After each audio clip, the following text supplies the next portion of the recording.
Boa noite, boa noite. Oi, gente.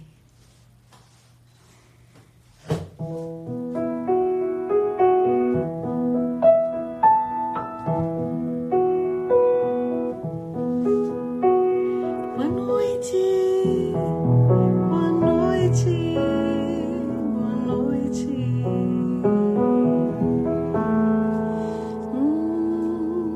Boa noite.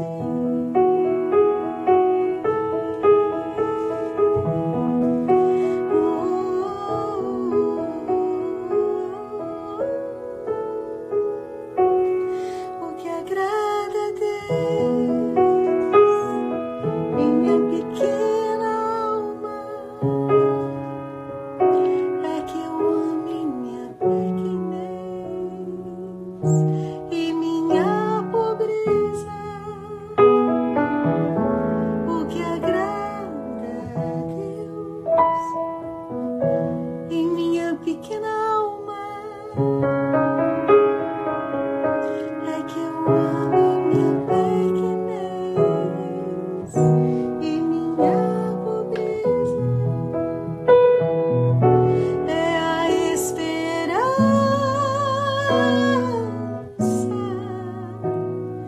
cega que tenho em sua misericórdia. É a esperança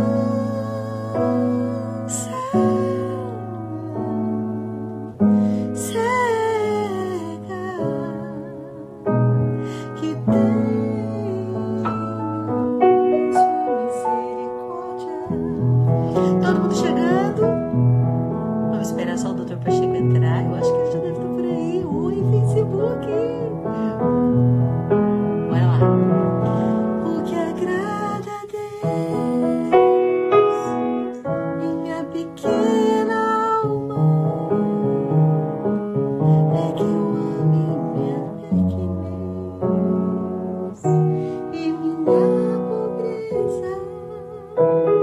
Tá ele já, ó. O que agrada a Deus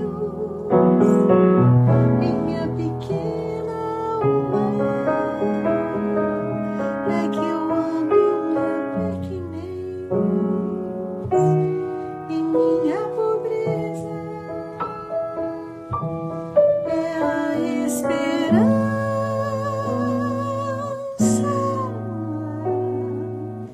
cega que tenho em sua misericórdia. É a esperança cega que tenho em sua misericórdia.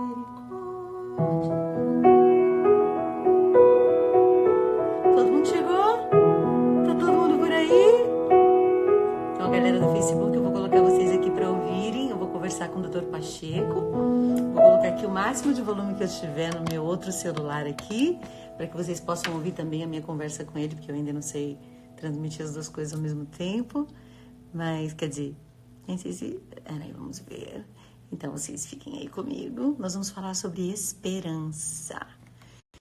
Vamos ver. Vou botar ele para cantar aqui também. O que vocês acham? Vai. Ziza! Oh, meu amigo. Nós estamos A combinando gente vai combinando, hein? Olha lá, que coisa boa! Tudo bem? Muito bem-vindo ao meu terreninho aqui, trazer o seu povo junto também.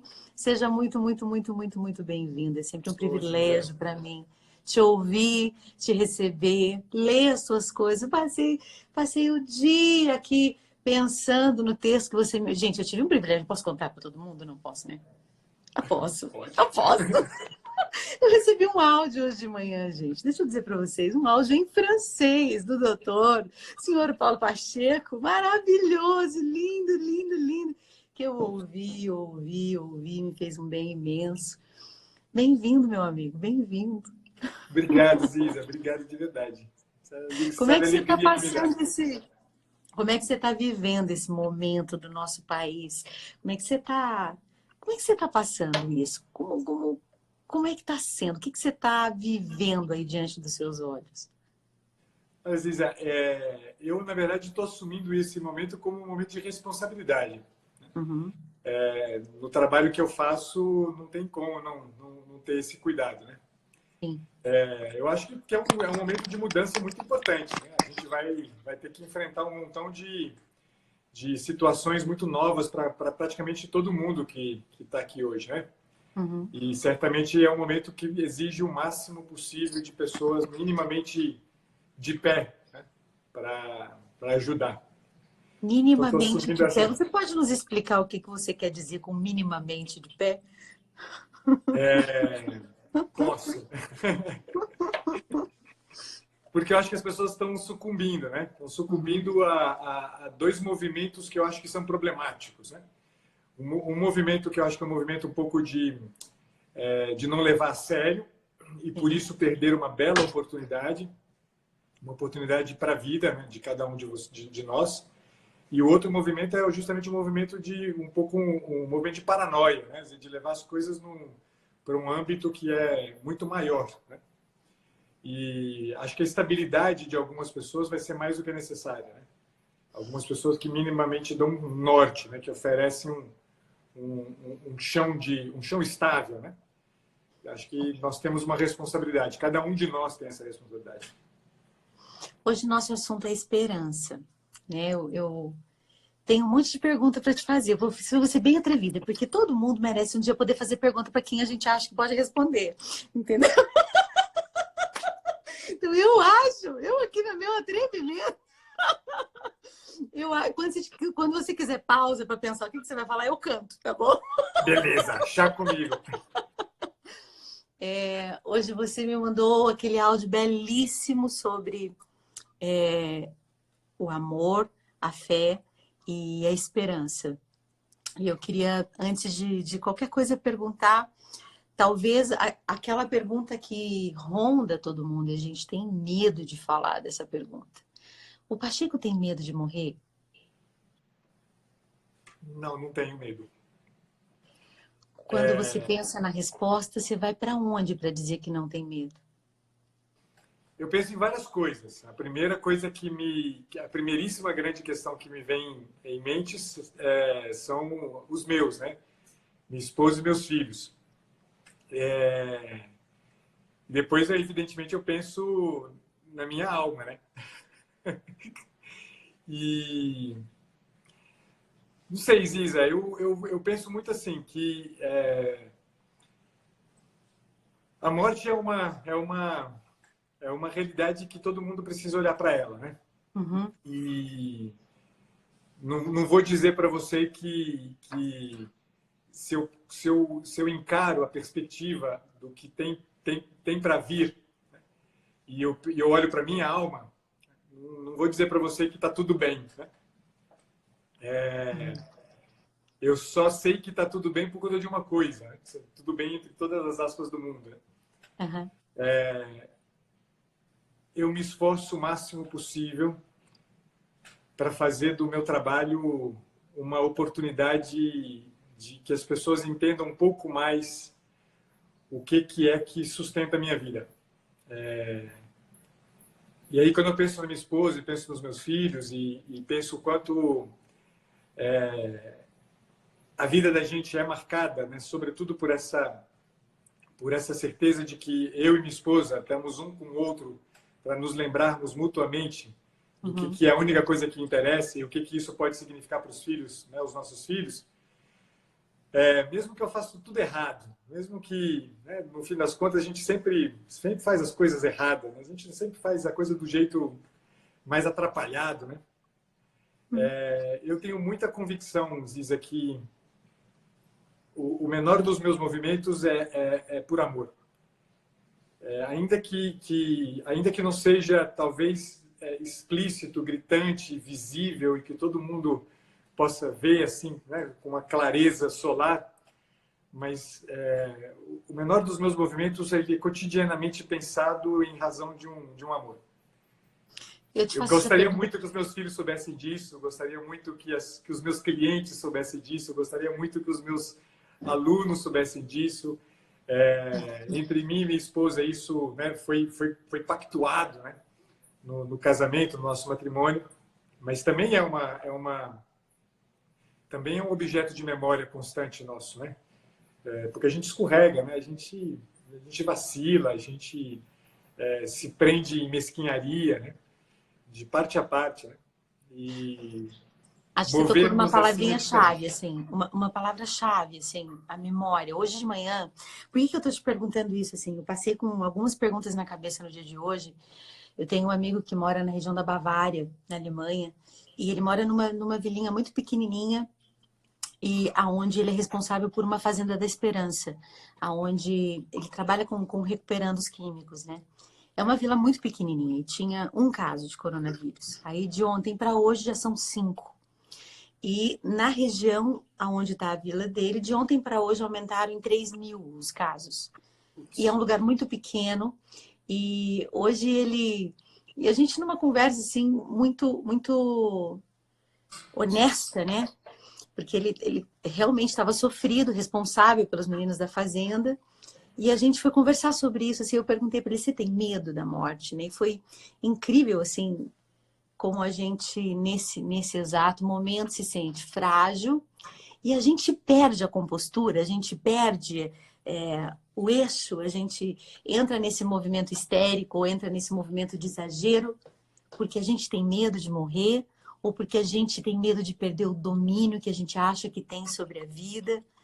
Quando você diz que não tem medo de morrer, eu também digo para você que eu não tenho medo de morrer. Para mim, também está num lugar muito relacionado à resposta que eu dou para a vida.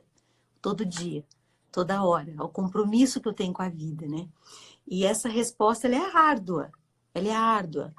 Agora mesmo, eu acompanhei 2 realidades de amigos que trabalham na área de saúde hoje, e ambos nervosos porque muitos profissionais da saúde estão desistindo do trabalho.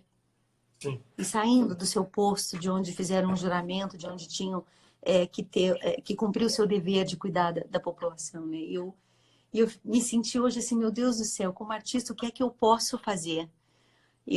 A única coisa que eu tinha hoje para fazer era ouvir. Era ouvir. Era estar à disposição e entender onde em mim tinha esperança, onde em mim tinha confiança, onde é que eu podia dividir alguma coisa com esses meus colegas hoje. E eu queria te perguntar, assim, quando você diz que não tem medo, tem um pacto de amor, nem sempre as pessoas vão ver mesmo esse lugar de amor honesto que existe em cada um de nós. E eu queria te perguntar onde é que a tua esperança mora nessa hora. Boa. Aí eu acho que o texto que eu li para você hoje responde bem, assim, porque esse texto quem me fez conhecer foi o Jussani, meu amado Jussani. E o Jussani ele falava uma coisa que, né, que é exatamente o que o Peggy fala aqui, quando ele define a esperança como sendo aquela experiência que a gente faz apenas se a gente recebeu uma grande graça. Ziza, eu só posso dizer que eu tenho esperança porque não consigo dizer de outra forma. Porque eu fiz mesmo e faço cotidianamente a experiência de que eu sou amado. Hoje eu estava conversando agora há pouco com uma cliente e eu falava com ela de um teórico que eu usei na minha tese, um teórico russo chamado Nikolai Berdyaev. E ele diz, né, que o sentido da história é o próprio Cristo.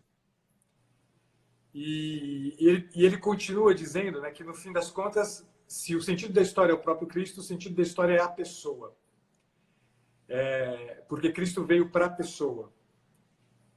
E isso dá uma noção que é desconcertante, né? Porque se você pensa que o sentido da história inteira, se você pensa que tudo que existe, toda a história, todo o universo, tudo aquilo que foi construído é pensado por você, é pensado para que nesse momento da história você estivesse presente, é uma graça de um tamanho tão grande, e tão desconcertante, e tão sem lugar, né?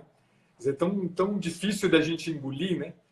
Que ou você aceita como um amor de um jeito estranho, um amor que não faz sentido, né? A princípio, ela, pô, como é possível Muito uma mais coisa alto do que a gente consegue. A gente tenta abarcar, mas não vai. É muito mais alto. Exato. Ou a gente aceita ou a gente aceita, não é isso? Exato. E aí é um pouco disso que eu estava dizendo, né? Que buscar ter a consciência nos menores gestos que eu faço de que é por amor, é buscar renovar a memória desse fato desconcertante. Quer dizer, como é que pode ter acontecido na história que uma figura como eu viesse a existir? E que fez tanta coisa tudo errado, e que faz tanta coisa tudo errado. Isso torna, né? Isso torna o gesto da gente com uma espessura, né? Gigante. E aí nasce a esperança, né? Porque se a gente não tiver experimentado de verdade uma graça dessa, a nossa ação inevitavelmente vai ser uma ação voltada para a gente mesmo. Inevitavelmente a gente vai querer que as pessoas olhem para a gente. Inevitavelmente a gente vai querer que as pessoas avaliem a gente. Inevitavelmente por isso a gente vai sucumbir. Porque aí a âncora da esperança, ao invés de ser um ponto de estabilidade, vai afundar a gente. Porque se a esperança é uma esperança sem razão, ela não é uma âncora, ela é uma bigorna. Você falou uma coisa bem, bem importante, uma palavra que é muito importante exatamente nesse momento onde a gente está. A esperança é uma pessoa, uma experiência com essa pessoa e essa experiência produz estabilidade, certo? Sim. Quando você diz estabilidade, você quer dizer o quê? Estabilidade não tem nada... Essa é uma pergunta fundamental, eu diria. Normalmente as pessoas quando pensam em estabilidade, Ziza, elas pensam numa vida, né? Tudo acontecendo normal. Flat, tudo perfeitinho. Exatamente. Sem problemas e sem boletos. Sem problemas, sem boletos. Né? Uma vida onde está tudo ok. Mas se tem boleto, eu tenho dinheiro para pagar. Mais ou menos isso. Né? Temos estabilidade nos boletos, né? Eles vão chegar Exatamente. Mas a estabilidade não é isso. Né? A estabilidade ela tem muito mais que ver com a ideia... Sabe, o arco das catedrais... a estabilidade tem que ver com aquilo, né? Tem uma... Porque se você, né, o arco de uma catedral é construído de um jeito tal, né? Que tem uma pedra. Só uma pedra aqui em cima. Que se você arrancar, o arco desmorona. Uhum. Ou seja, o que é que mantém, né, o arco em pé? É um jogo de forças, né? Um jogo de forças que tem, né, uma pedra... Uma pedra que sustenta tudo isso, né? A pedra... Tem um nome, inclusive, a pedra de... esqueci agora o nome dela. Tem arquitetas que elas podem ajudar, que eu estou vendo que elas estão aqui. Compressão, olha lá, pedra de compressão. Acabou de falar, ó. Isso, então a estabilidade tem muito mais que ver com uma tensão que a gente mantém na vida. As pessoas têm medo da tensão, né? É impressionante. Não, a gente tem... Eu não sei se os latinos foram educados assim, com uma impressão de que estabilidade é a ausência de tensão, de problemas, de preocupação, de exigência emocional. Pedra angular. Joyce falou exatamente, pedra angular. E não é isso. A vida não é... Não. A vida não existe sem tensão, né? Não existe. Exatamente. Então, a estabilidade é isso, né? E aí, onde existencialmente a gente encontra essa tensão? É justamente nessa dinâmica que eu acabei de descrever. Quer dizer, é a tensão que nasce de, meu Deus, eu existo para quê? Uhum. De um lado isso, e de outro lado, né, a urgência de responder a cada uma das provocações que a vida faz para mim. Então, né, eu dizia no início da nossa conversa, né, o problema todo do coronavírus, né? Se as pessoas não entenderem que isto é uma provocação pessoal, que isso é uma provocação para cada um, Ziza, há dois riscos. Eu não sei qual é o mais grave de todos. O primeiro risco é que isso tudo passe como se nada tivesse acontecido. E o segundo risco, e talvez seja tão grave quanto, é que no fim das contas, a gente perca uma oportunidade na vida de justamente estabelecer para a nossa vida esse arco de tensão que permite a gente a construir, que faz da gente ser construtor de alguma coisa.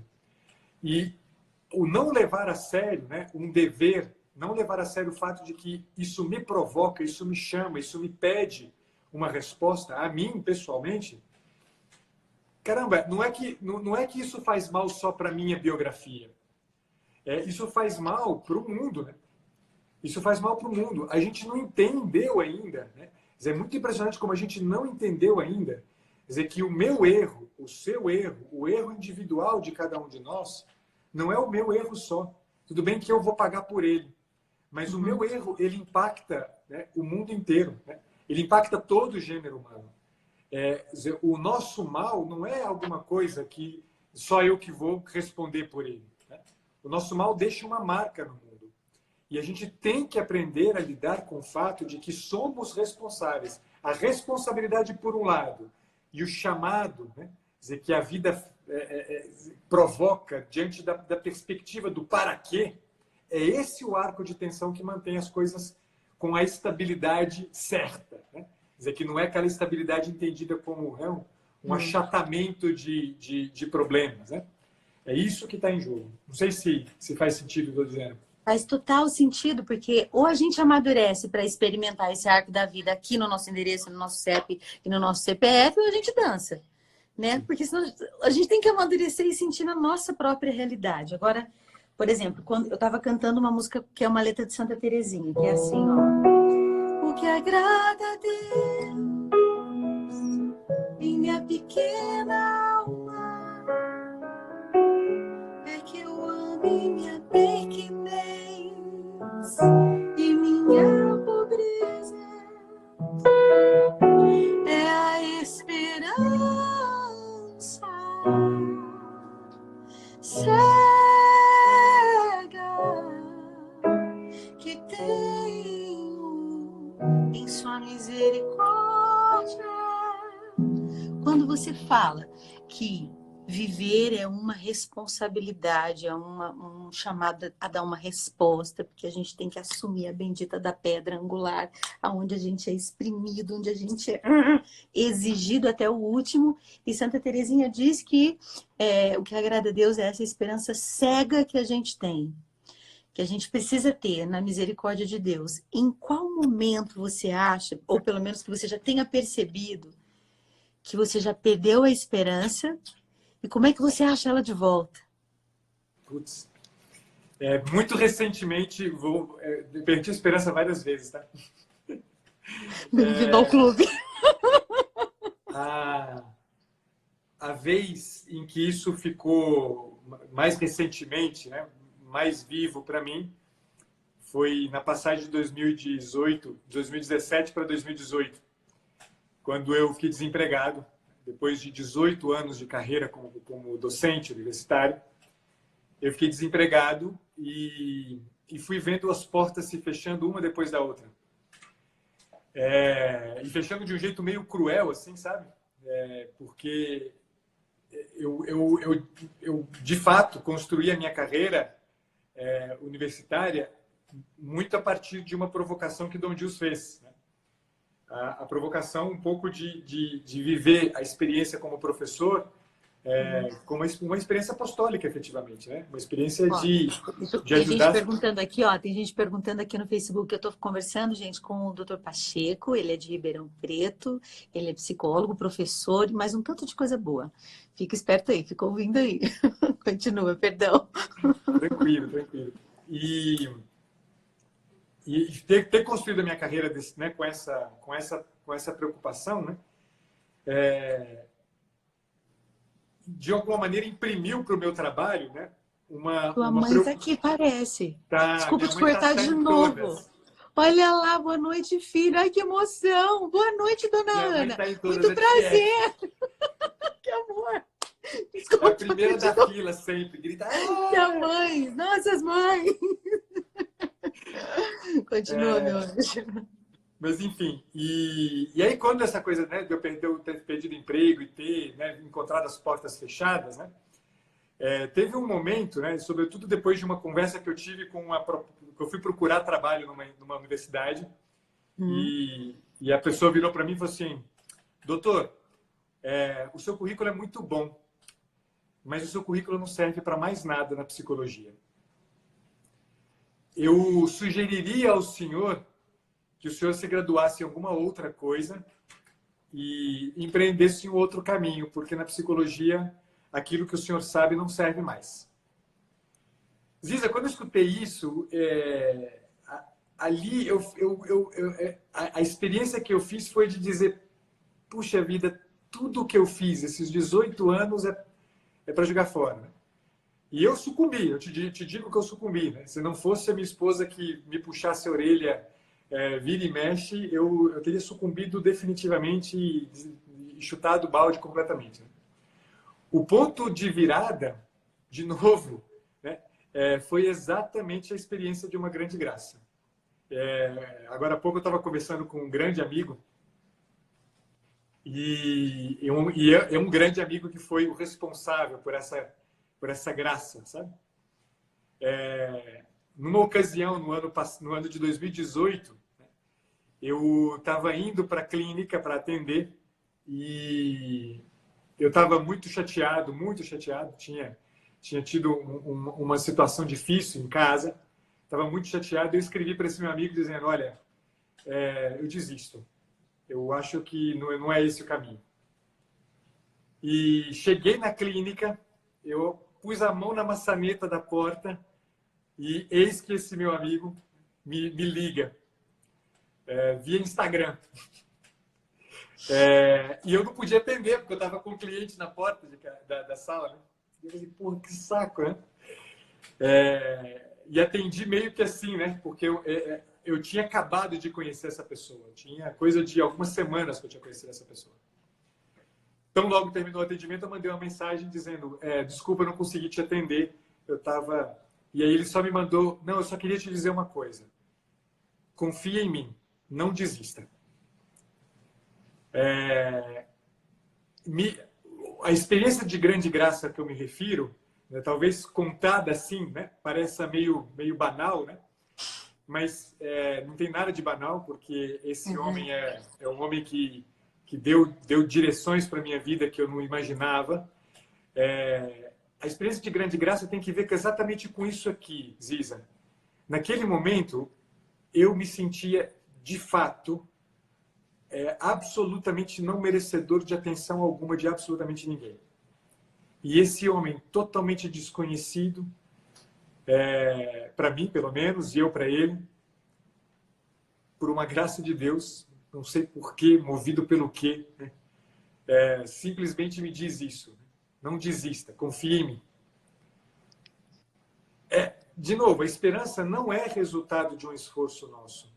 Às vezes, toda vez que a gente conceber que eu vou conseguir... Não é um estado de esforço. Pera, meu filho, a gente tem que digerir o negócio. Vai devagar. A gente vai matar os meninos aí, não. Aqui, vamos agir com caridade. A esperança é o quê, meu filho? Repete. A esperança não é resultado de um esforço nosso. Né? Não é que eu faço força para ter esperança. É uma a graça. Esperança é uma graça. É uma graça. É como o Peggy fala, a gente né? pode pedir a graça. E Exato. se assumir nela e se instalar nela. Porque é uma graça, a gente pode pedir. Mas não é um sentimento também, né? Porque tem gente que acha que esperança é sentir uma coisa gostosinha que me bota para frente. É isso? Tem nada que ver com isso. Nada que ver com isso. A esperança é uma virtude teologal. A gente tem que lembrar que virtudes são coisas que a gente adquire por prática. Só que a virtude teologal, não. A virtude teologal ela é infundida. Né? Então, ela é resultado de graça. Né? Quando eu rezo o terço, no rabinho do terço lá, né? Aquelas 3 Ave-Marias. No rabinho do terço. A primeira Ave Maria eu rezo em honra a Deus Pai, pedindo fé. A segunda Ave Maria eu rezo em honra a Jesus Cristo, pedindo esperança. E a terceira Ave Maria eu rezo em honra ao Divino Espírito Santo, pedindo caridade. Porque as virtudes teologais, elas não são... Né? Não é que eu faço um esforço para... Né? Eu preciso... O meu esforço é um só. Talvez 2. Mendigar pelo amor de Deus, me dá essa graça e receber. São esses os nossos esforços, né? E a gente precisa se instalar digamos, nessa vida pedinte, porque às vezes as pessoas me perguntam como é que você consegue continuar acreditando? Como é que você consegue continuar tendo esperança? Eu falei assim, meu Deus, eu acho que minha casa já está tão construída nesse lugar que eu de verdade eu já não sei mais como é que vive de outra forma, porque eu já sei tão exatamente como é viver sem. Sim. É tão buraco, é tão escuridão, é tão limitado, é tão duro, é tão árduo. Às vezes, sim, eu perco a memória. Por isso que a palavra que eu disse que é importante, assim, é aquela coisa do exercício de me lembrar, opa, opa, opa, e não confiar só nas minhas sensações, né? A esperança também não é o que eu sinto diante das coisas. Mas aí tem o que você me mandou hoje, que é aquela coisa que uma parte maravilhosa, né? Que a esperança, ela vê o que ainda não é e o que será. Ai, meu Deus, eu fiquei nisso o dia inteiro, assim. Ela gosta do que ainda não é e ela gosta também daquilo que será. E no futuro, do tempo, na eternidade. A esperança é um lugar onde eu me enraizo, mas eu ainda não estou lá. É a coisa mais linda do mundo. E eu, de verdade, eu peço a Deus que eu nunca mais saiba viver de outra forma, a não ser me ancorando aqui nesse lugar. Né? Eu não sei se você sabe, eu venho de uma família muito simples, muito miserável, sabe? E eu cada vez mais entendo assim que esperança não é ter coisas e nem garantias. E a esperança não cabe na conta do banco. Não cabe. Não cabe. A esperança é isso aí. Por favor, confie em mim. É uma frasezinha, a única que você precisava. O Espírito Santo, ele é sensacional, porque você podia receber 1 milhão de mensagens, mas foi a exata que funcionou, né, Paulo? Exato. Sabe que essa coisa da vida, de uma vida simples, né, muito humilde, eu tenho uma grande amiga que já tem uns anos, o pai dela faleceu. E ela relatou para a gente, né, que o pai dela virava e mexia. O pai dela, ela olhava para o pai dela e o pai dela estava com os olhos marejados. E ela nunca entendia por quê. Assim, do nada, de repente, o pai dela ficava com os olhos marejados. E perto da morte, né, o pai estava no leito do hospital, ela resolveu tomar coragem de perguntar para ele por que ele chorava. E ele virou para ela e falou assim, filha, eu chorava porque eu me sentia como o velho Simeão. Houve situações na minha vida que eu olhava para elas e dizia para mim mesmo, deixai agora o vosso servo ir em paz, porque meus olhos contemplaram a vossa salvação. É disso que nós estamos falando, entende? A experiência de uma esperança não pode nascer de outra coisa. Não pode nascer de um sentimento vazio. Ela nasce necessariamente do reconhecer que tem instantes na vida e que se repetem, Ziza. Se repetem infinitamente. É uma coisa impressionante. Instantes na vida em que está na frente da gente, está nos nossos olhos a salvação. E se a gente não sabe dizer com a boca cheia, deixai agora o vosso servo ir em paz, onde raios a gente amarra a nossa vida? Que raios a gente... É disso aqui que a gente precisa, é isso que nutre a esperança da gente. Quer dizer, é poder todo dia, né? O Pasolini, tem uma poesia do Pasolini, acho que nem é poesia, é um texto dele mesmo, em que ele fala isso, né? O problema do homem é que ele tem olhos e não vê, porque a beleza transita todos os dias pelas ruas das nossas cidades e a gente não vê. É disso, né? Aprender a olhar para o quanto é dada para a gente, dia após dia, instante por instante, uma graça inominável, uma graça gigante, que hoje a gente abraça, e abraça desse jeito, como um mendigo que abraça aquela moedinha que ele recebeu, e abraça com gratidão, né?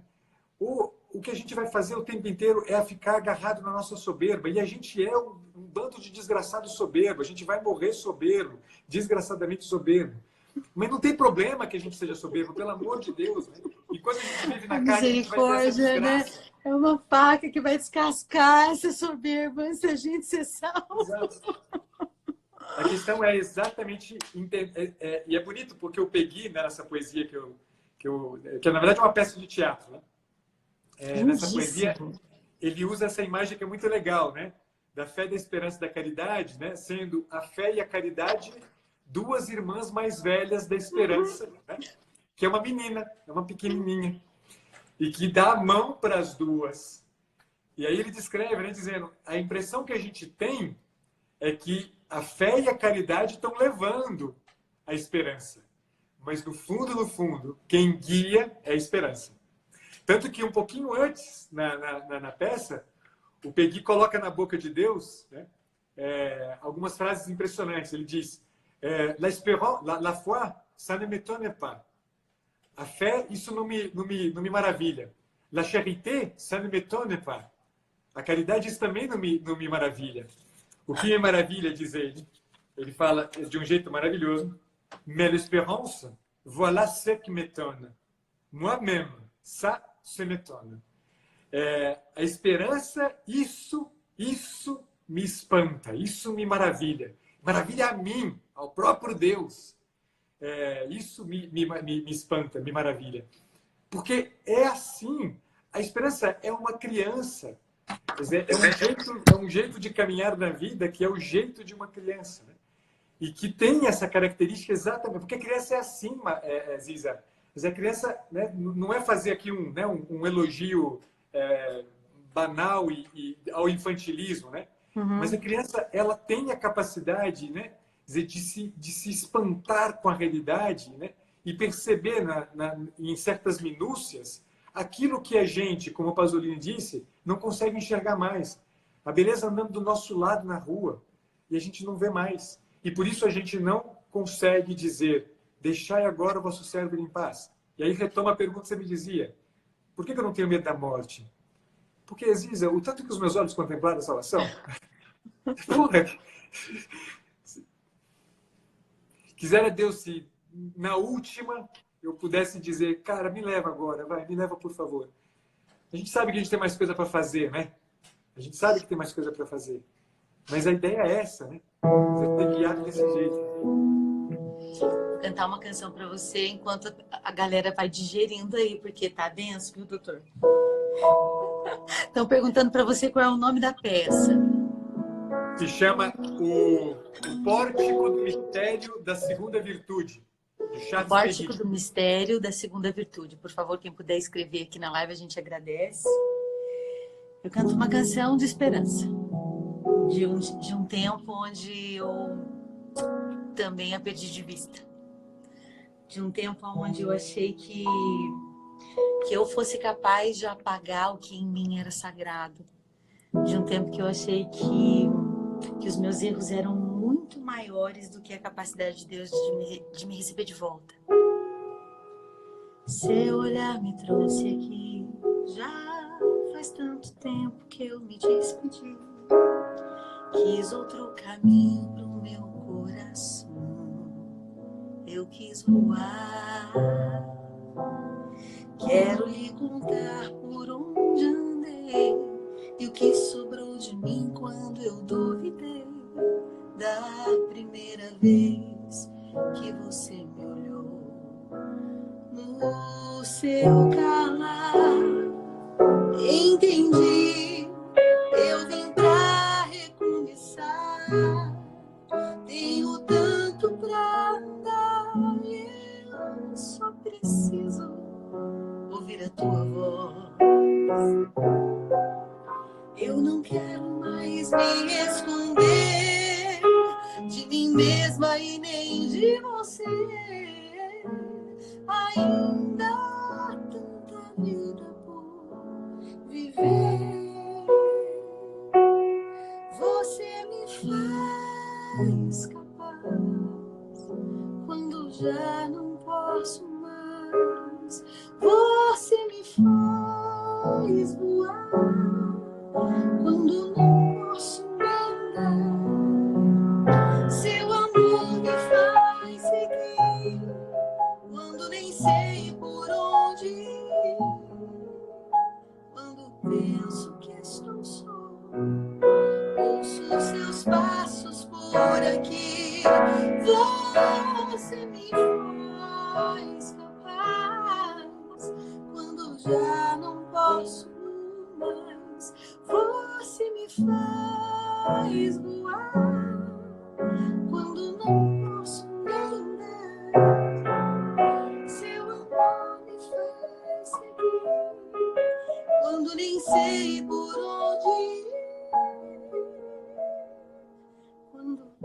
penso que estou só, ouço seus passos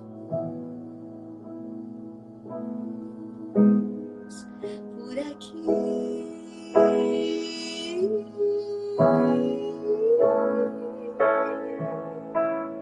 Ouço seus passos por aqui.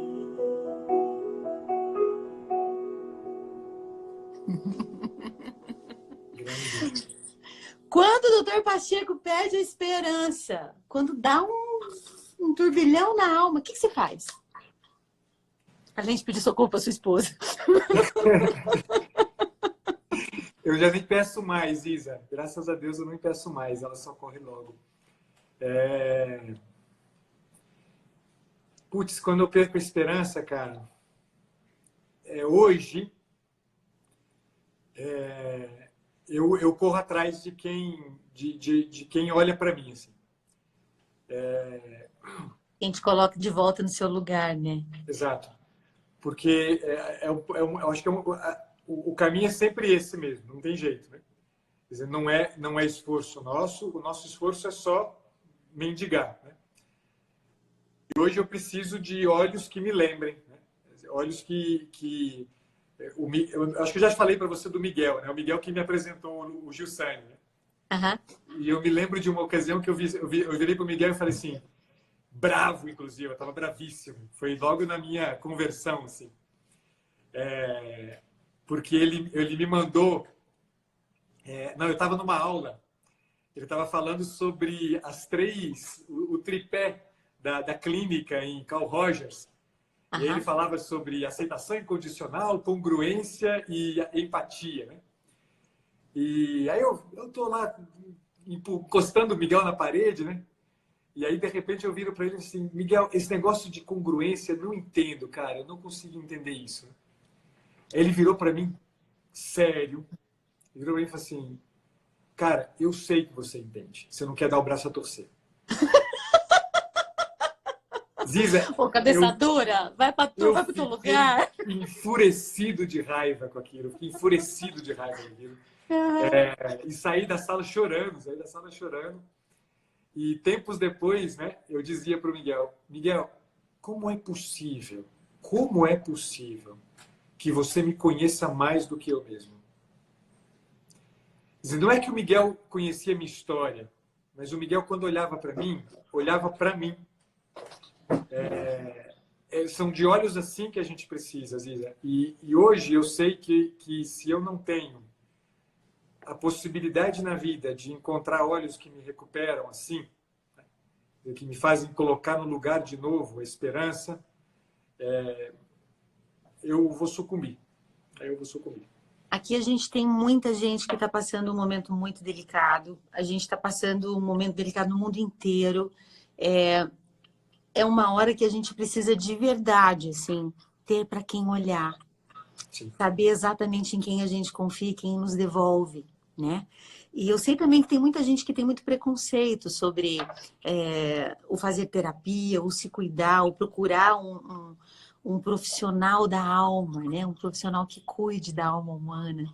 E eu sei também que esse é um lugar que a gente pode correr o risco de ser o super-homem, assim, de tender ou de querer aguentar tudo, ou de não se dar o direito do braço a torcer, como você está me dizendo. E quando você tem um tipo de pessoa assim que te traz de volta, o que você olha nessa pessoa para não cair nessa tentação de não se dobrar? O que tem uma pessoa para você confiar nela? Porque a gente precisa hoje saber muito disso, e muito claro, né? Uma pessoa que eu amo demais, você deve conhecer o Agostinho Busato, lá de Curitiba, que é meu terapeuta. O Agostinho disse que os amigos verdadeiros são o oásis na idade madura, no deserto da maturidade, né? Que a maturidade exige de nós essa atenção, essa resposta à vida, mas a gente precisa voltar para o nosso oásis para alimentar a nossa esperança. E é engraçado, assim, quando eu olho para os meus oásis, eu percebo que são os meus amigos mais velhos, os mais antigos. Eu vejo que tem uma graça em alguns deles novos que vão chegando, mas os mais velhos têm um quê de conhecer com mais e de ver com mais facilidade o que eu tenho de pior e já ter, parecem mais treinados em me aceitar no que eu não presto. Mais ou menos assim. O que você olha para uma pessoa para ela ter a tua confiança? E onde você vê esperança nessa pessoa? Como é que você vê? Puxa vida, que pergunta difícil essa. Eu não sei se eu vejo esperança, Ziza. Tá. Eu acho que não é isso que eu vejo. Eu vou resumir naquilo que eu escutei hoje desse meu amigo. Pouco antes de eu vir conversar com você, eu estava conversando com ele. O que eu vejo tem algo que ver com a capacidade que essa pessoa tem de amar o meu amor com A maiúsculo, de amar aquele que eu amo. É o Jesus entre nós, né? Exato. Esse homem com quem eu conversei, ele hoje disse claramente isso. Praticamente todos os meus gestos são em vista de que as pessoas amem aquele que eu amo. E isso não é só uma palavra na boca desse homem. Uhum.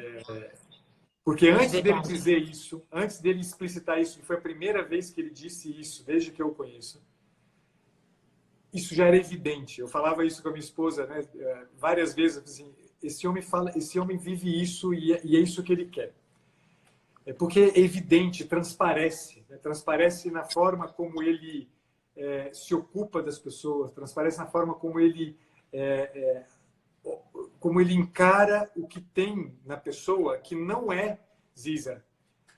Acho que essa aqui é uma coisa que se você me permite, né, é uma coisa que é mais valorosa do que conhecer os nossos limites. Uhum. Ele conhece a nossa estrutura. O amigo de verdade conhece a estrutura.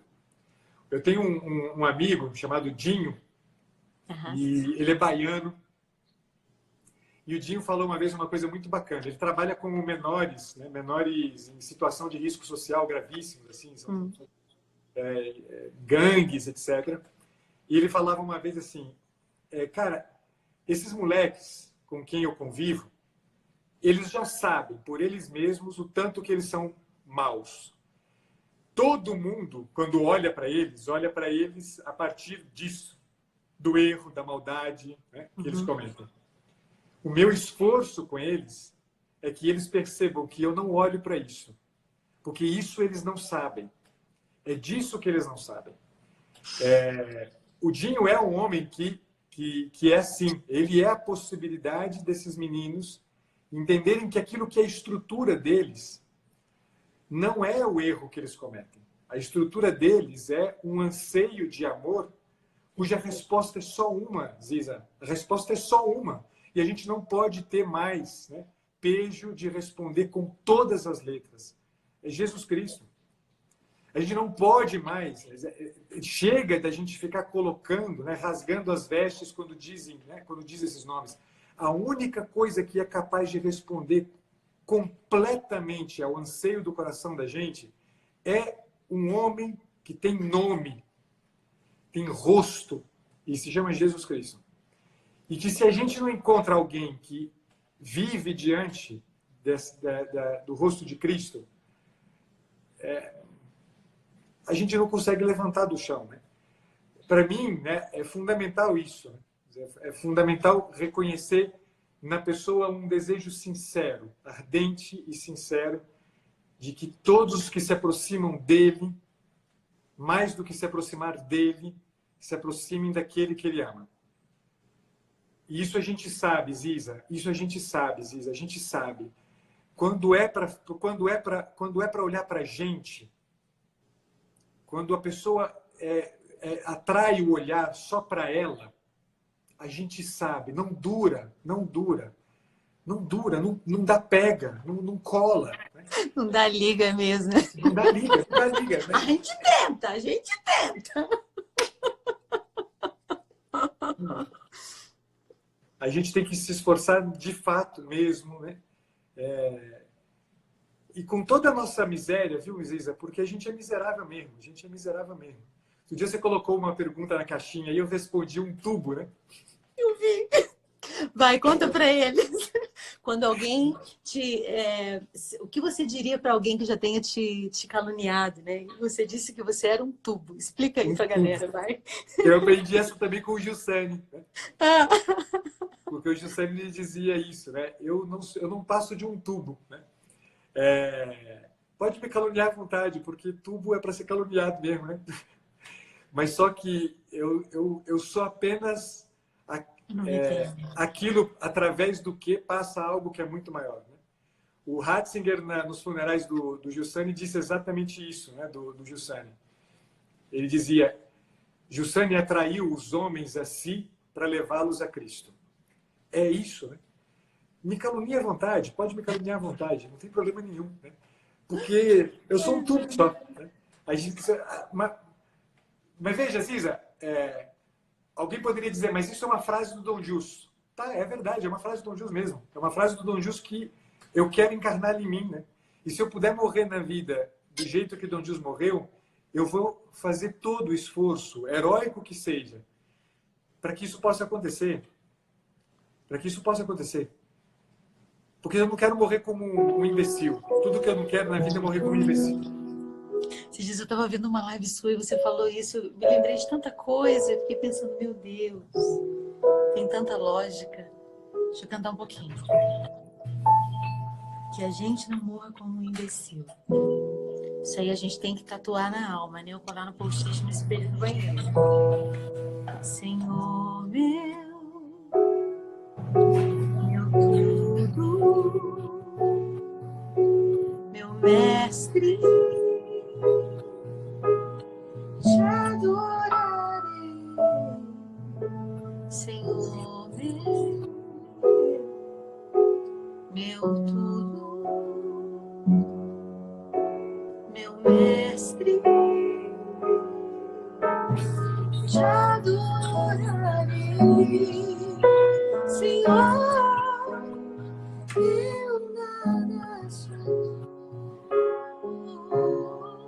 em ti, me esconderei, Senhor, eu nada sou em ti, me esconderei.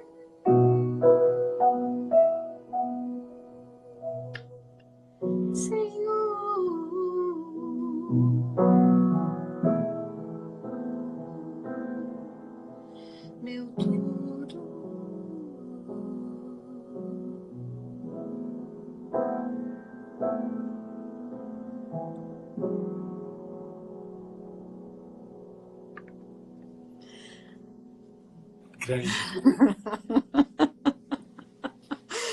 olha, eu fico pensando o que a gente pode fazer para ajudar essa galera toda, como se a gente, né, pudesse alguma coisa, né? Nós somos tão miseráveis, mas eu sei que a gente pode, pelo menos, espalhar um pouco mais de esperança. Eu queria, de verdade, acho que pelo que eu estou vendo das respostas de todo mundo aqui, o objetivo era esse mesmo, né? Espalhar esperança e para mim, de verdade, assim, esperança mora no lugar onde o amor tem o endereço certo, né?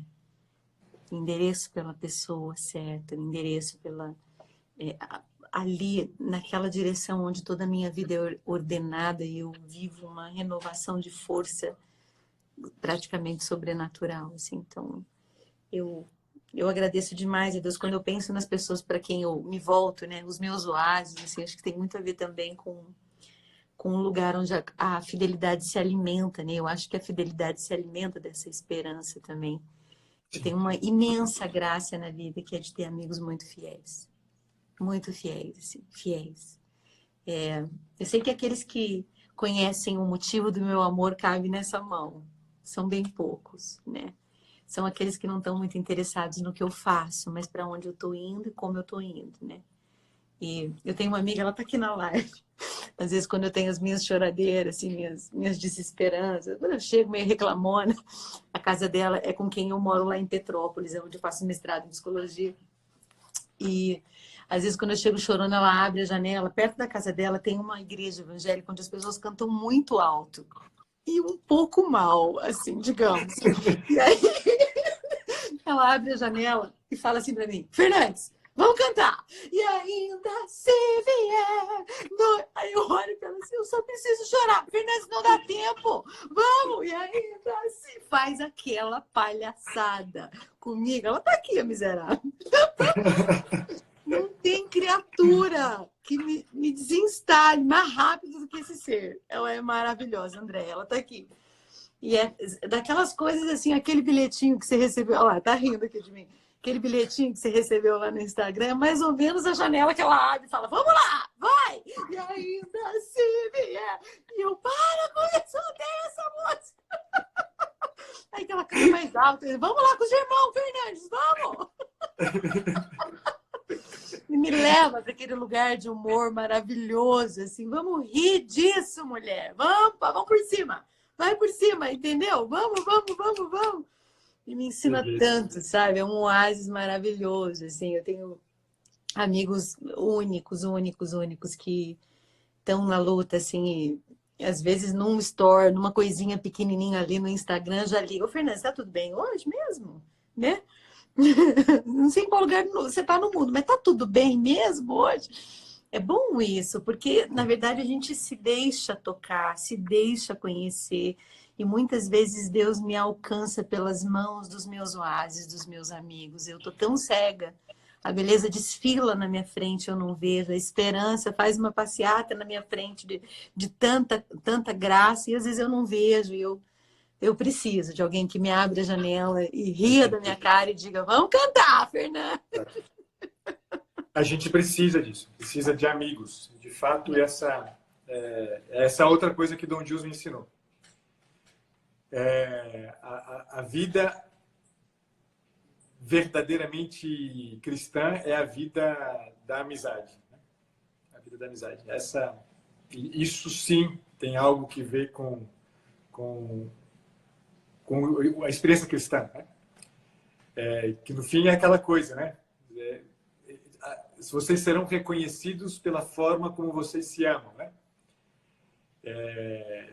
E a gente precisa disso, né? Precisa ter gente do lado da gente que a gente ama de uma maneira tal que quem olha, assim, opa, tem alguma coisa estranha ali, né? Tem alguma coisa de diferente ali, né? Que é exatamente isso. Ó. Sem amizade, cara, não existe. Olha, eu devo assumir, a live tá acabando, mas eu devo assumir. Eu nunca vou me esquecer, que eu não sei como que eu fui parar no seu Instagram. E aí eu começava a ler os seus stories. Eu printava todos. Eu tenho uma pastinha que chama Paulo Pacheco, né, no meu celular. Eu olhava assim, adorei, genial. Mas tá muito certo. E aí eu falei para Deus, eu preciso conhecer essa pessoa. Eu gostei dessa pessoa. Agora nós temos que tomar um café juntos, Isa. Temos que tomar. Vamos. A gente vai se encontrar. Pessoalmente, vai. Eu quero conhecer seus filhos, eu quero conhecer sua esposa com o tempo. Ainda bem que a gente vai estreitando a estrada cada vez mais e enchendo essa estrada de esperança. Assim. Eu quero te agradecer por esse imenso privilégio, esse imenso presente de espalhar a esperança por essa galera toda. Tem gente dizendo que tá chorando, que tá emocionado. A sua mãe tá me pedindo para cantar mais. A live vai cair, mas eu posso voltar e cantar mais para a mãe, Fábio, a gente obedece. Mas eu quero te agradecer de todo o coração mesmo. Obrigado, de todo o coração. Muito obrigada. Que a gente faça mais isso nesse tempo de recolhimento também, que a gente tenha isso que você disse, essa experiência pessoal com isso tudo que está acontecendo na humanidade, né? É para todos, mas é pessoal, é um convite pessoal, uma fundura que a gente tem que cavar para ver mais alta. É um movimento contrário, mas é real. Assim. Exatamente. Então, muito obrigada. Obrigado a vocês, Isa. Obrigado de coração. Deus te abençoe. Muito, Amém, muito, você também. muito. Gente, olha, se você ainda não segue... Você tem Facebook, Pacheco? Não tem. Tem Bom, Facebook tenho, mas eu também. não uso. Ó, a galera que está aqui no Facebook...